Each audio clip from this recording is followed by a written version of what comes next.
रतोत्सव महालक्ष्मी मंदिर 3.5 शक्तिपीठों में से एक माना जाने वाला पवित्र स्थान है। यहाँ पर करवीर निवासी अंबाबाई देवी का रथोत्सव बड़े भक्तिभाव के साथ संपन्न हुआ। यह उत्सव वाड़ी रत्नागिरी के ज्योतिबा मंदिर में चैत्र यात्रा के दूसरे दिन आयोजित किया गया, जो सदियों पुरानी परंपरा का हिस्सा है। हर साल की तरह इस साल भी अंबाबाई देवी का रथोत्सव उत्साहपूर्वक मनाया गया। रथ में विराजमान अंबाबाई देवी के दर्शन करने के लिए पूरी करवीर नगरी सड़कों पर उतर आई थी और भक्तों की भारी भीड़ ने आसपास के क्षेत्र को भक्तिमय वातावरण से लिप्त कर दिया। रथोत्सव के दौरान पूरा परिसर अंबाबाई देवी के जयकारों से गूंज उठा। प्रतिवर्षाप्रमाणे करवीर निवासिनी श्री महालक्ष्मी अर्थात आई अंबाबाईचा रथोत्सव देव ज्योतिबाच्या चैत्र यात्रेच्या दुसऱ्या दिवशी आज संपन्न होतो। या रथोत्सवाच्या निमित्तानं आज संध्याकाळी 7:30 नंतर आई जगदंबा रथारूढ झाली आणि रथावरच तिचा शृंगार करून आता काही वेळानं तोफेच्या सलामीनंतर जगदंबा या रथावरून ते जगदंबेचा रथ भाविकांतर्फे ओढला जाईल आणि देवीच्या स्वागतासाठी नाना परीची तयारी करून भक्तांनी रांगोळ्यांच्या पायगड्या, फुलांच्या पायगड्या घातलेल्या आहेत।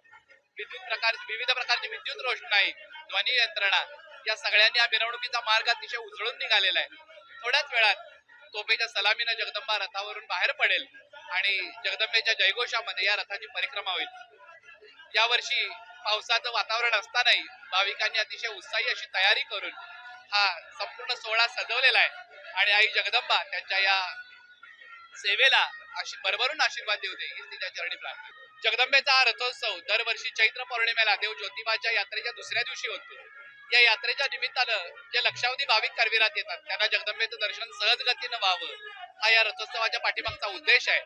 आणि परंपरेप्रमाणे हा रथ महाद्वारातनं बाहेर पडून महाद्वार रस्ता, गुजरी, भावसिंगजी रस्ता या मार्गे अंबादेवघरात जातो। अंबादेवघरामध्ये छत्रपतींच्या वतीनं देवीची आरती होते आणि त्यानंतर मलग हायस्कूल, मिरजकर तिकटी, स्वातंत्र्यवीर सावरकर मार्ग या मार्गानं म्हणजे नूतन मराठी ते बिनकामी गणेश मंदिर या मार्गाने देवी पुन्हा महाद्वार रस्त्यावर येते। तत्पूर्वी रंकोबाच्या देवळामध्ये जाऊन चोपदार आणि रोशन नाईक देवीच्या आगमनाची वर्दी देतात।